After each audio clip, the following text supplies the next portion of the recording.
Thanks to SelectQuote for supporting Future Hindsight. SelectQuote is one of America's leading insurance brokers with nearly 40 years of experience, helping over 2 million customers find over $700 billion in coverage since 1985. Get the right life insurance for you for less at selectquote.com/hopeful. Thank you also to Shopify for supporting our show. Shopify is a platform designed for anyone to sell anywhere, giving entrepreneurs like myself the resources once reserved for big business.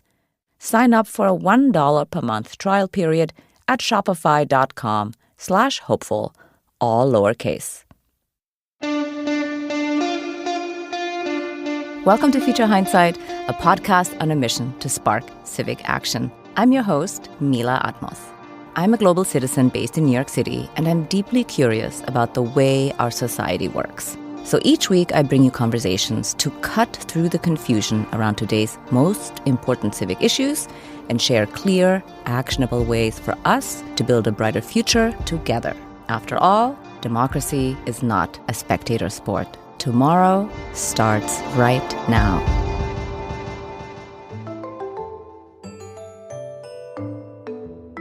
In a democracy, we widely assume that women have equal rights and equal opportunity, but we all know that's not true right here in the United States. So why do we assume this? And what's the actual truth? Since we are a pro-democracy podcast, we wanted to learn more about the intersection of feminism and democracy. And to take stock of where we are and where we have yet to go, we're joined by Dr. C. Nicole Mason. She's the founder and president of Future Forward Women, a legislative exchange and policy network committed to advancing progressive public policies at the state and federal levels. Future Forward Women is a project at the New York Women's Foundation.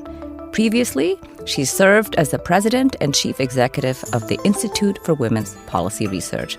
Welcome, Nicole. Thank you for joining us. Thank you. I'm so excited to be here. This is a really great moment. So we have never talked about feminism explicitly on the podcast, and we're so excited to do it now, in a moment when, it's not funny, but in a moment when women are being aggressively pushed back into the shadows and recast as belonging strictly in the private sphere. And so I feel like we need to start with the basics and define feminism in this moment. How would you define feminism today to someone who has no preconceptions? Like, let's get down to earth and explain it like I'm 5. So at a very basic level, feminism is about rights, equal rights. And for me, it's about women being able to pursue their own goals in society without any encumbrances or any restrictions. And that's not ever been the case for women. So I've spent the last 25 years really thinking about how do we secure for women their full bundle of rights in society. Yeah, excellent. So, well, how is feminism then fundamental to the idea of democracy and egalitarianism? Because right now, when we talk about pay equity or women's suffrage or abortion rights, I feel like we're missing what the very basic tenets are underlying those surface issues. I mean, they're not on the surface because, of course, they're about our rights, but I think people don't think about them being intricately woven together. There's a direct line between feminism and democracy. So when we think about the early feminist movement, it was about securing rights. Women were not considered a part of society. We couldn't even vote. And we were mostly kept in the private sphere. And so what women started to do in the 1800s is demand rights in society as full subjects under the law. So that's what we're talking about. And that's democracy, that's liberalism, that's all those things. Fast forward to around the 1960s and 1970s. So we're still talking about rights, but what happens is that women become an issue. And that's different from a right. So like I have the right to bodily autonomy is different than bodily autonomy is an issue. Because when it becomes an issue, everybody has a say on it. We debate women's issues and women's rights like the defense budget, like, climate change. And we don't debate men's bodily autonomy in the same way. we assume that they have rights under the law. We don't do the same thing for women. That's really fascinating. I have not thought about it that way, by making women's rights a separate issue from women. So you could talk about those things in isolation as if the woman is not attached. Or say like, okay, well, men are weighing in on women's bodies, or you sort of debating like, oh, you're like, is domestic violence right or wrong? Or like, does a woman have a right to protection? And you're like, what is going on here? And that happened around 1970s, around Roe versus Wade. Actually, the ruling is when we start to frame, very clearly women's rights as issues, as opposed to like, I'm pulling on the Constitution and saying, because of the Constitution, I'm guaranteed the same rights as men or anyone else in society. Full stop. Well, I'm curious about how you think about the Equal Rights Amendment then, because if you're talking about rights, and I feel like the Equal Rights Amendment we should have passed, and it still hasn't, and for whatever reason, I mean, there are complicated reasons, we had a whole episode about it, but in what way, if we could, in fact, enshrine the Equal Rights Amendment, make it pass, and actually make it work, what would that look like? So the Equal Rights Amendment, we've been trying to get it passed for some time. You know that. Everybody listening should know that. So when the Equal Rights Amendment was first introduced, women had fewer rights and fewer liberties. Since then, we've gotten a lot of things. So we have a fuller bundle of rights than we had when it was first introduced. Now, there are many states who have introduced state-level ERAs. Texas even has one, so I just want to let you know that. So there's a gap between whether a state has a law on the books and, what happens and how the law is implemented. So Texas is, very much a hostile state for women to live in because of abortion bans and their restrictions. But they do have an Equal Rights Amendment on the books. So I really want to look at the gap between the laws that we put on the books and what's really happening in society and culture. And for me, there's a really big lag there. Yeah, it's not the same, for sure. It's not the same. It's not the same. Although we have come a long way. We've come a long way. Right. We have a lot, comparatively. I don't know what we're comparing to, but... let's say... I don't even know. Hell, I don't know. What are we comparing to? It's been... Well, let's compare to even the 60s or 70s where, women couldn't get their own credit cards or, couldn't own property still in many places, or had to get permission from their husbands to get birth control, these kinds of things. So we've come a long way. Yeah, and that's, that's not that long ago. But if you were to talk about the fruits of feminism, tell us about the success stories that you love to talk about. So, I've taught on and off for many years, and my last teaching gig was at Georgetown University teaching women's studies. And so it's like a mix of kids who come in there. And one of the things I say on the first day, because essentially I'm trying to convince them that, like, women matter, women's issues matter, women's rights matter. And so I say, well, all the things that you enjoy as women, whether it's reproductive rights when we had Roe, having a credit card, being able to buy a house in your own name, you can thank feminists for that. And that kind of shifts the conversation because they're like, oh my goodness, I didn't know that. I didn't know that, before 1960 or 1970 or in the 70s, women can own their own house or couldn't have their own credit card. Or, thank feminists for the Violence Against Women Act. And so I try to bring it down to very basic experiences that they can understand. There's a lot of things that I think we take for granted that you have feminists to thank who have been on the front lines. And really, there's a lot of opposition. We see it now. It's very regressive. It's very hostile towards really the only thing I think we're asking for is to be treated equally under the law and not have society, be impeding on those rights. And for some reason, that seems to be very problematic. It seems like to be an issue. Yeah, I cannot, of course, explain why, because I'm also a woman and it befuddles me as well. But I think it's just power. I think it's just so deeply ingrained that, so I have two children. One is 20 and the other one is 17. And my 20-year-old, when he was in preschool, he came home one day and he said something about, I don't even remember what it was, but he said, oh, but a girl can't do that, right? And I thought, what? Wait, where did you learn this? You learned this at preschool? Stop, But that, I think it's just so... It's in the water. It's in the water. It's in the water. It's in the water. It's in the water. It's a part of the culture. Like a couple years ago, I did an experiment with kids on the pay gap. Mm-hmm. And, they did the same job and then they were paid in candy, but like the boys got more and the girls got less. And the boys sort of said like, yeah, that's right. We worked harder. And it was like, what are you? You're 7. But they had rationalized already. And then, some kids said, oh, that's not fair, or like, what's going on? But it starts really early because it's really in the water. It's in everything they see. It's sort of the messages that they receive. Right. It's reinforced every day. Everywhere. Yeah. We cannot escape it. No. But you just mentioned your experiment on pay equity.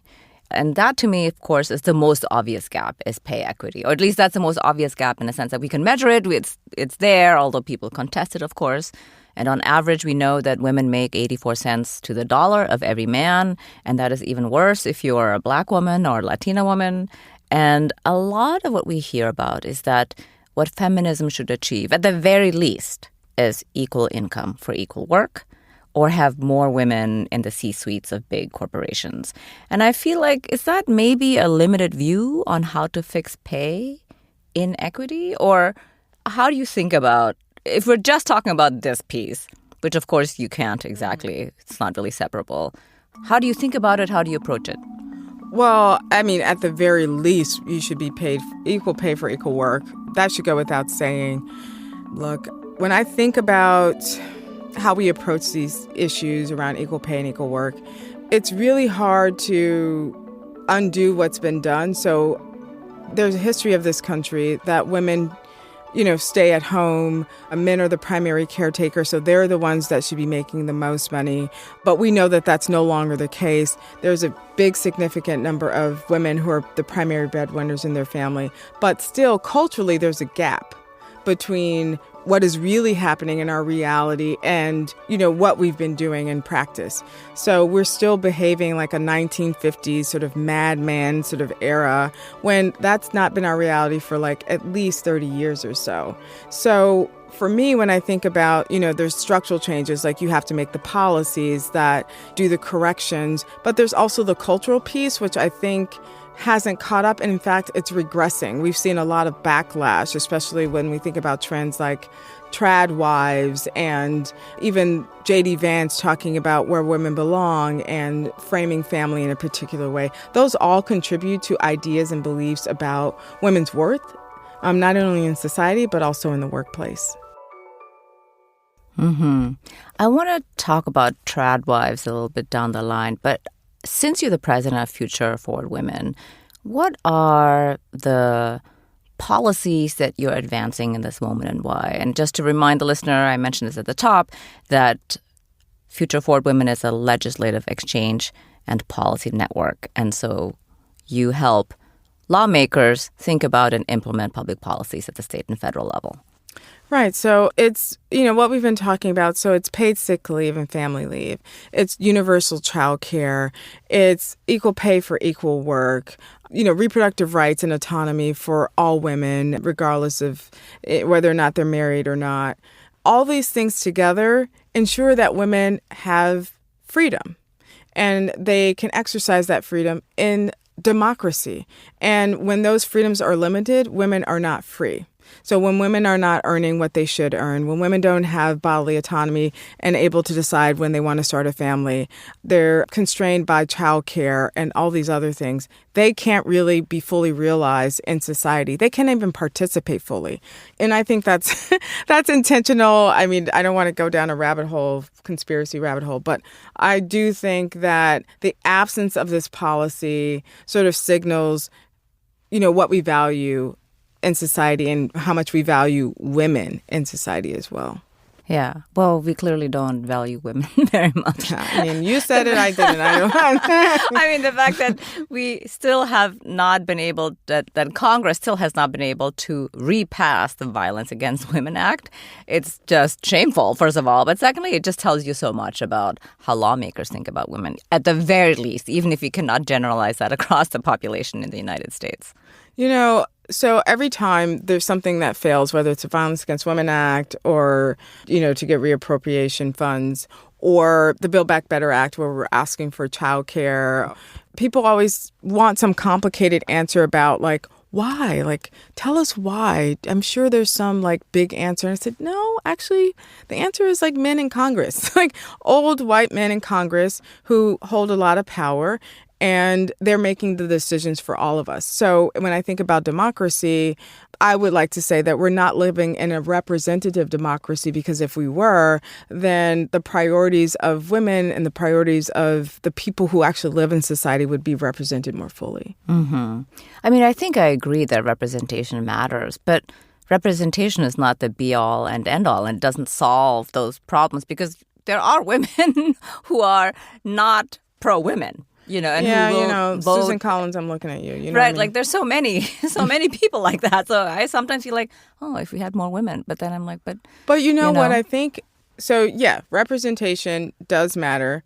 But what we've never had is a 50-50 representation. So, we've never had a Congress or any legislative body for that part. I think there's maybe one legislative body that's majority women. I'm not even talking about majority women. I'm talking about parity in Congress ever in the history of this country. So we actually don't know what that might do and what that might look like. So, yes, we have a few women or 2 or 3 women, but we've never had it where there's a balance, or we even had women who understand what it means to be a woman in society fully engaging in real ways where they're not the only one in the room. Only one in a room, it's super hard to make change. 20 of you in a room with 20 other people, probably you're going to get a little bit more done. Yeah, that's a fair point.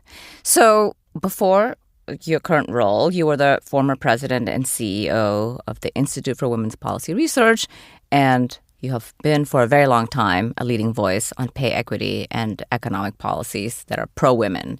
So in your experience, what have been the most successful policies in the last, say, 10 years? Most successful economic policies for women?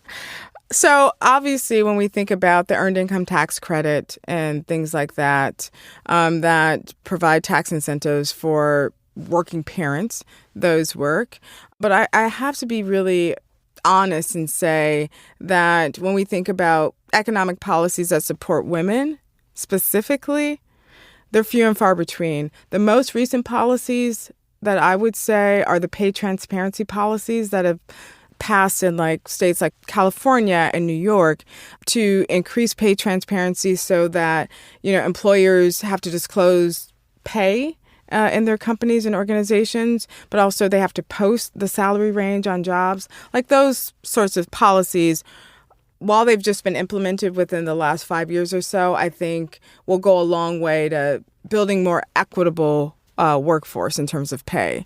But we're so far behind. Childcare, I feel, is an economic policy for women, right? Universal childcare. So I can tell you, I'm a mother of twins. I'm a single mother by choice. I was living in New York City. You know how expensive childcare can be in New York City. And at the time, I was consuming more than 30% of my income for childcare. And I don't know what you could do with 30% of your money in your pocket for about 5 or 6 years, but that's a lot of money that goes out the door. Now, if we had universal childcare, which many other countries do, including Canada, women would be in a better financially economic position. Full stop. And they would also be able to be bigger contributors in the workforce, because we know that women off-ramp their careers when they become moms, or they change their career or go to a job that's more flexible, but those jobs often pay less. So I do believe childcare is a economic issue for women. Mm-hmm. Of course, 100%. So you just mentioned Canada, and I'm wondering, is there a country you're this is the gold standard for equity? So I think Norway, I think Sweden, because I'm thinking about family-friendly policies. Mm-hmm. The U.S. ranks really very low, even though we hold ourselves out as a model country for economic security and viability. We have low unemployment right now. We have good GDP. The stock market is doing well. But then when you look at the other measures of success, about, women and pay equity, participation in the workforce and childcare policies, family policies, we're in the middle or very low. And when I think about other countries, again, I'm thinking about Sweden, I'm thinking about Norway. Canada does have some really good policies, but the United States is so far behind. So even when you say, like, we've come a long way, and to me, I always say, compared to what? Like, yes, we've come a long way, but, are we comparing it to how far we've come or where we should have been starting from? Or. Yeah, women definitely have a very precarious position in the United States economy, or in society at large. I have one more question about the economy before we talk about trad wives. We'll continue with Nicole Mason in a moment, so stay with us. You won't want to miss this episode's Civic Spark. One small step we can all take to be more empowered and ignite collective change. But first, I want to tell you about our sponsor, SelectQuote. Nothing surprises me anymore, and it seems like every day there's something new to worry about. With so much out of our control, one thing you can regain control of is your family's financial future with life insurance through SelectQuote. SelectQuote is one of America's leading insurance brokers with nearly 40 years of experience, helping over 2 million customers find over $700 billion in coverage since 1985. Other life insurance brokers offer impersonal, one-size-fits-all policies that may cost you more and cover you less, while SelectQuote's licensed insurance agents work for you to tailor a life insurance policy for your individual needs in as little as 15 minutes. And have you ever worried about getting coverage with a pre-existing health condition? SelectQuote partners with carriers that provide policies for a variety of health conditions. If you have high blood pressure, no problem. If you have diabetes, that's fine too. Even if you have heart disease, SelectQuote partners with carriers that can cover those conditions and others. Or if you don't have any major health issues, they work with carriers that can get you same-day coverage with no medical exam required. Head to SelectQuote.com and a licensed insurance agent will call you right away with the right policy for your life and your budget. SelectQuote. They shop, you save. Get the right life insurance for you for less at SelectQuote.com/hopeful. Go to SelectQuote.com/hopeful today to get started. That's SelectQuote.com/hopeful. We also want to share about Shopify. When you think about the most successful businesses, brands with sales that are going through the roof, like Allbirds or Skims, I'm sure you think about a great product, a cool brand, and maybe even brilliant marketing campaigns. But an often overlooked secret is actually the businesses behind the business, making selling, and for shoppers, buying, simple. For millions of businesses, that business is Shopify. Nobody does selling better than Shopify. And I mean nobody. Do you want to know why? It's the home of the #1 checkout on the planet. Oh, and we cannot forget the not-so-secret secret, Shop Pay. That boosts conversions up to 50%, meaning way less carts going abandoned and way more sales going cha-ching. So, if you're into growing your business, your commerce platform better be ready to sell wherever your customers are scrolling or strolling, on the web, in your store, in their feed, and everywhere in between. It's no secret. Businesses that want to grow with Shopify. And you want to know what I love most about Shopify? No matter how big you want to grow, Shopify gives you everything you need to take control and take your business to the next level. Upgrade your business and get the same checkout Allo uses. Sign up for your $1 per month trial period at shopify.com/hopeful, all lowercase. Go to shopify.com/hopeful to upgrade your selling today. Shopify.com/hopeful. And now, let's return to my conversation with Dr. C. Nicole Mason. But so during the pandemic, which seems like eons ago, but really started only 4 years ago, and of course, COVID is here to stay, despite what some people may tell you, You coined a term, she-cession, to describe the unemployment rate among women. Tell us more about she-cession and how are women in the workforce faring today? So when the pandemic hit, a lot of economists were really trying to figure out what was going on and couldn't really explain it. They were explaining it 2008 when we had the other economic downturn. And I just kept looking at the numbers and looking at who was most impacted. And I said, it's women. Women are most impacted. They're the ones leaving the workforce. They're the ones losing the jobs. And I had started calling it a she-cession. And then I was on the call with the New York Times, and I said, I think we should just call it a she-cession because that's what's happening. And so that's how the term came about. And it actually became a framework to explain what was happening and also led to policy solutions where women were centered. I don't think if that hadn't happened, we would still be talking about it in 2008 terms, which was a very masculine frame. So fast forward to now, we're still missing a lot of those jobs that we lost during the pandemic, but women are doing better. The sectors that were most impacted, hospitality, childcare, education, there's been rebounds in those sectors. But overall, women are still lagging because they're playing catch up. So they've had a lot of catch up to do. And, unemployment rates are down, but it's still uneven when we break it up by subgroups of women. So are they ever going to catch up? Because we continue to be behind. So are they going to catch up to where we were? Or, it's 2024. And in a way, I feel like women are always going to get paid less in this country. I just don't see a future where pay equity is a reality. I mean, I don't want to be pessimistic, but I just don't see why would we suddenly do it, after all this time? Actually, we're supposed to gain parity by 2054.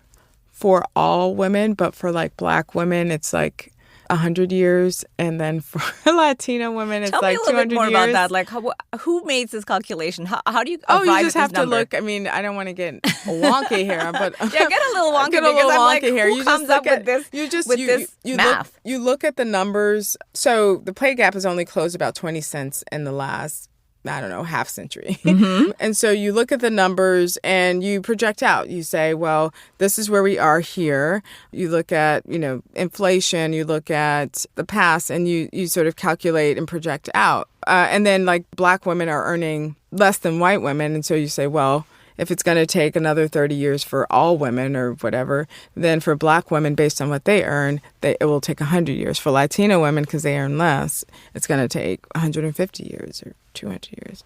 So it's kind of depressing, it's actually very depressing. But I do think that there are things that we can do, policies that we can implement that could accelerate the closing of the pay gap, like the pay transparency laws. I think companies and corporations straighten up when there are penalties or sanctions for their behavior and incentivizing companies that do a good job. There are some companies that do a good job at pay equity, and so lifting those companies up. So there's a lot of other things, but I also think there needs to be a cultural shift. Some people actually believe that women should not earn what men earn. That's shocking. We're not those people. I think it's crazy. But even when I'm testifying on Congress, testified about equal pay, there's actually opposition that say, it's okay, women don't mind earning less than men. It's actually, we do. Yeah, actually, I do. We do. We care. I care. I don't care if I want to go to brunch with my money. I want it all. I want the equal money. So Yes. Well, speaking of which, I think this is the right time to talk about the culture wars. Of course, this conversation would not be complete without it and the trad wives. And it feels like there's a full-out assault on women on all sides at this moment, whether that's the abortion bans or the strange rise of trad wives. And let's take them one by one because they're not quite the same, but of course they're related. So through the feminist lens, how do you make sense of trad wives and how should feminism respond? So I went down a rabbit hole on trad wives. I don't know what happened. There was an article that came across my feed and I clicked on it and I was like, what is going on? What is this? And as a feminist, I don't think we were taking it seriously in the very beginning. And I went to a conference in the UK, and I was sitting around the table with a group of feminists, and I say, have you guys heard about this trad wives thing? And they just thought it was stupid. They said, oh, this is ridiculous. It's regressive. Nobody believes this. And I said, actually, it's a really big thing. But as we sat at the table and we started to unpack it, we all had mixed feelings about it. And it's not only trad wives, but there's also this that's connected to it is this idea of a soft life, like where you have no stress. The definition is like, your life doesn't have stress. You just, you shop and you bake, and it's a very easy life. And then I thought about it, and I wrote an article about it. I said, well, I think I actually want a soft life. Like, I actually want a soft life. I've had a hard life as a woman, like raising kids, working, full time. And I said, I could use a little break. I mean, look at you. I see your face. You look like you too could have used a soft life. And so, that's not what women have had in this country at all. So, I mean, they still don't. We don't. We're doing like I think double, not even triple the trad duty. wives do. Because they have like 7 kids. Well, not only have 7 kids, but like being a trad wife is a job. They're like creating content. So I was like, you're actually working. You're making this video and dressing up. You're working. So they're putting on makeup like as if they're not nursing the babies and washing and baking. Because baking is work, if you ask me. You're churning milk. You're doing all or churning butter. Yeah, you're doing all totally this laughable. Stuff. It's not. It's not laughable. It's not laughable because what is happening is it's an idea, right? It's a big idea that is actually not even real. It's in someone's imagination because most women in the U.S. have never had this life that is being projected onto them. So it feels like cosplay in many ways. And it's dangerous because you put what's happening with the trad wives and the regressiveness of it, which says that women should be in the private sphere and men belong in the public sphere of life, making laws and policies. And you put that in conversation with the dangerous abortion bans and the fall of Roe versus Wade. You understand the connectivity between the culture wars and the policies that are impacting women's everyday lives. It's impossible to separate them. Mm-hmm. So that's why I said to my friends, I said, we got to pay attention to this. We can't dismiss it as some sort of silly, social media trend because they are articulating a vision for women in a time where people are wondering about the value and success of feminism and thinking about whether or not it's a viable value system or a way to think about things, and especially for younger women, right? So one of the articles that I came across that I thought was really interesting is that this woman writes into an advice columnist and she says, I need help. My daughter says she doesn't have to worry about her grades in high school because she's just going to get married. And she's going to be a wife and a mom, and so she doesn't need school anymore. So the mom is like beside herself because she's like, this is crazy. And to me, it sounds crazy. Like, what are you talking about? Or there's, another story where a woman is going to these Harvard Business School mixers to like find a husband to take care of her. So, so you're like, so many thoughts now. you think it's ridiculous, right? So like, I'm like, this is ridiculous, both scenarios. And then I think, well, let's unpack that a little bit. What's appealing about this for these young women? And what's appealing about it is that they've seen their mothers, they've seen other women struggle. You read a biography on women. It's all about struggle, about like having to knock down a brick wall, a glass ceiling, a this, that, the crying at night, the crying in the bathroom. I want a soft life. I don't want to do any of that. It seems like it's too hard. I'm not going to be paid equally. I'm going to get passed over for promotions. Why go through all of that? So, and then you see feminism failing. Yeah, talk about that, because I kind of feel like everything that you said just now like really rings true, right? Like, why bother if I'm going to get paid less, if I'm going to get passed over for this promotion? Why don't I just trap myself a rich husband and go shopping and pretend to bake and whatever, Right, because that's what I'd be doing. I'd be like pretending. But Of course, I know lots of women who don't work who are deeply unhappy and are on Prozac and look like they're comatose. So, like, nobody talks about that.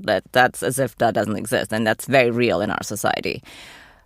So, in your mind, what have been the failures of feminism? And when I say failures, I mean, like, is it just a failure of communication? Or is it the fact that we're still not equal? Well, I mean, it's a hard slog. It's uphill. We have made some progress, but I think if you were putting everything on the table, you would say, has it been worth it? Is the juice worth the squeeze or the squeeze worth the juice? Like, are we getting our return on the work that we've put in? I'm a little mixed about it. I'm not sure that we've gotten the return that I think we should have.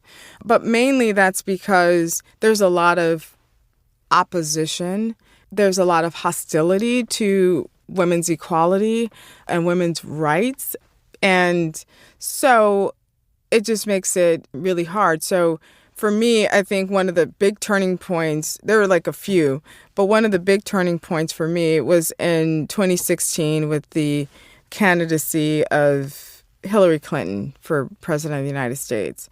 And I remember thinking that, like, if feminism had anything to deliver to a generation of women, it was a woman to the highest office of the land. And we couldn't do it. And then we had another devastating loss with Roe versus Wade. And there was another one with the Build Back Better Act. So we've had these very severe, devastating losses over, a very short period of time.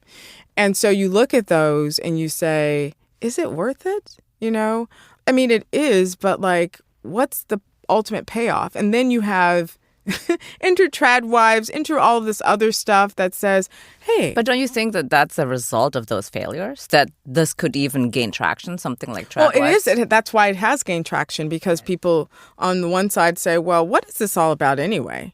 Maybe I should just do this. I think that this is a trap. Obviously, you just talked about it. It's not the right way. But on this side, I think there's a recalibration. There's a need to sort of think about, like, well, how do we win? Like, how do we win? Like, what's the narrative that we're missing? I feel like there's a picture and there are holes. And we don't know where the holes are, or at least from where I'm standing. It's not clear to me. Where are the holes? And what's the disruption that we need right now to turbocharge feminism once and for all? You know what I keep saying, and I think it's true because I've been thinking about this because, it's my job, Right. But we don't have enough power. Women don't have power.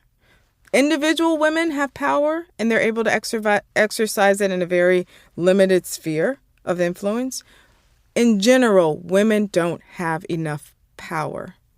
If we had power in equal measure that men had, or the men who were in power, it'd be a different game. And we just don't have power.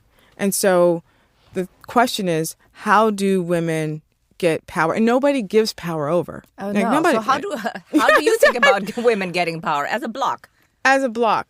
So I think there are a few ways that women get power. I mean, they involve, like, even changing the way our government functions. Like the idea that we should have parity in Congress where, women are 50% of the population. We hold 50% of the seats, or it's more representative, seems lunacy, but it's not. Other countries do it.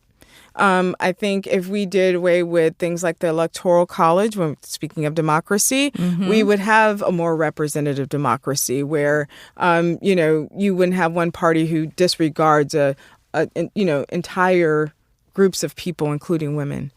So I do think there's things to do structurally that would make it fertile ground for women to have more power. In society. And it's just building the public will and the imagination for those kinds of things. Because right now it sounds like crazy talk. Like, what do you mean women should hold 50%? Because where we go with that is like, well, are they going to be qualified women? What kind of women? Yes. Like, oh my God, that talk, the nonsense talk. But it doesn't die. It doesn't This die. nonsense talk does not die. It's like every time, I can't even tell you. There's so many stories.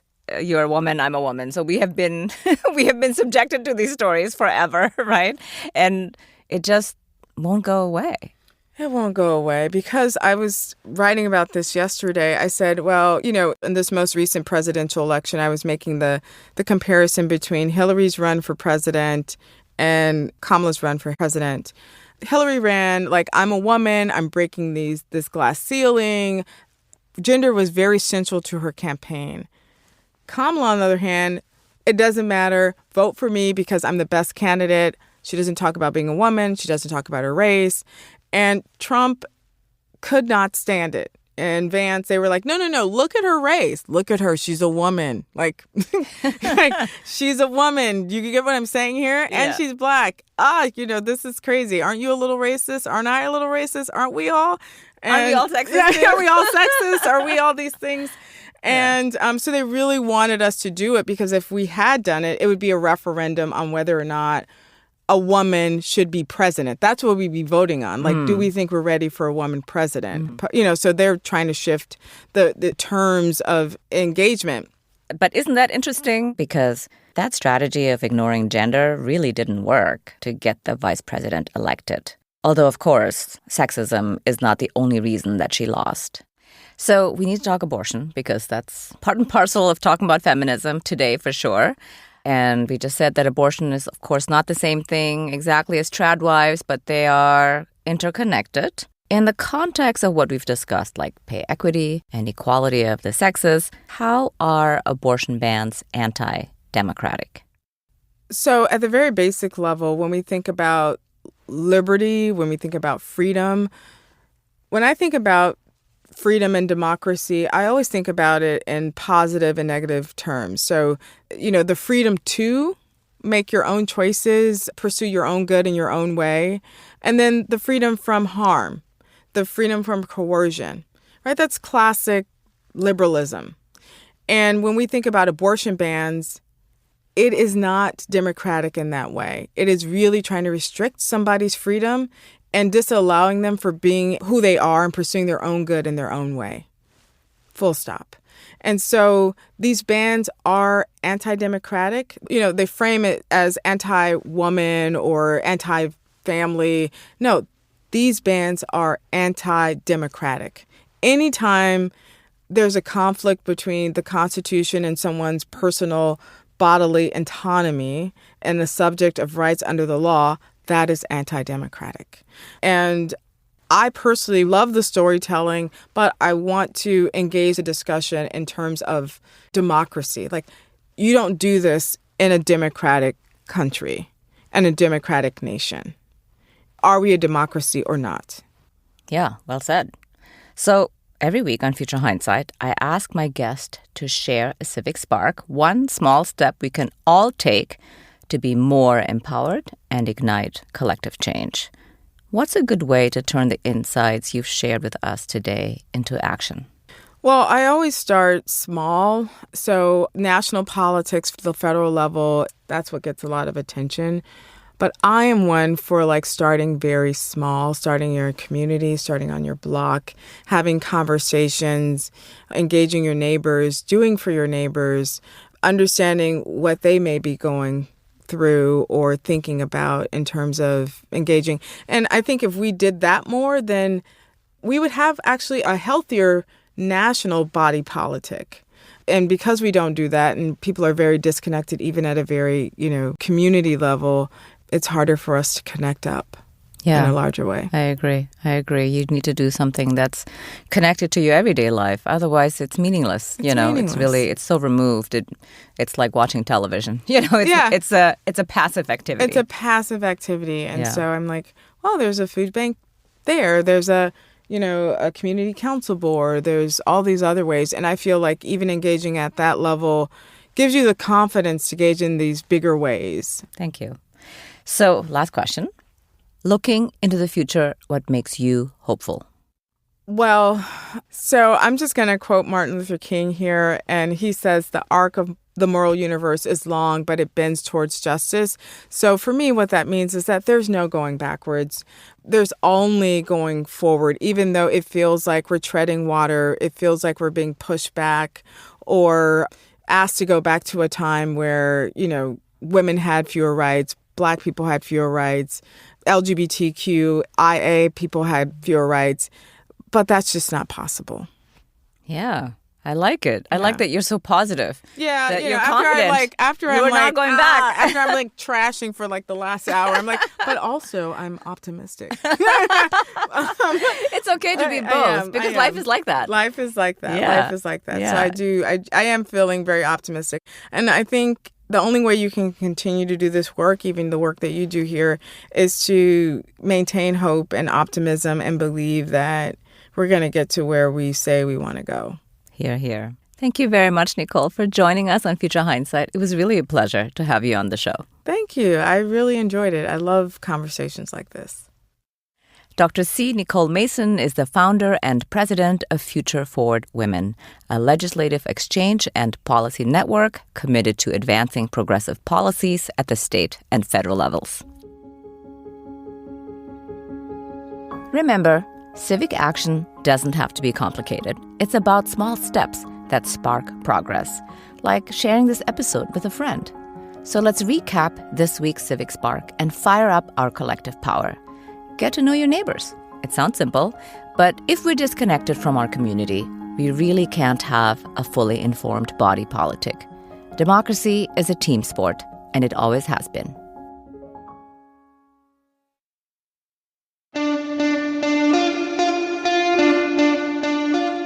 Next time on Future Hindsight, we're joined by Varun Nikor, the executive director of AAPI Victory Alliance. It's an organization that works to build Asian American and Pacific Islander political power across the country, help them exert that power, and be the margin of victory at the local, state, and national levels. That's next time on Future Hindsight. Oh, you're still here. I guess you just can't get enough of Future Hindsight. In that case, you should sign up for the newsletter.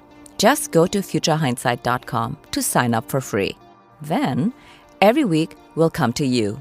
Thanks for tuning in, and until next time, see clearly, act boldly, and spark the change you want to see.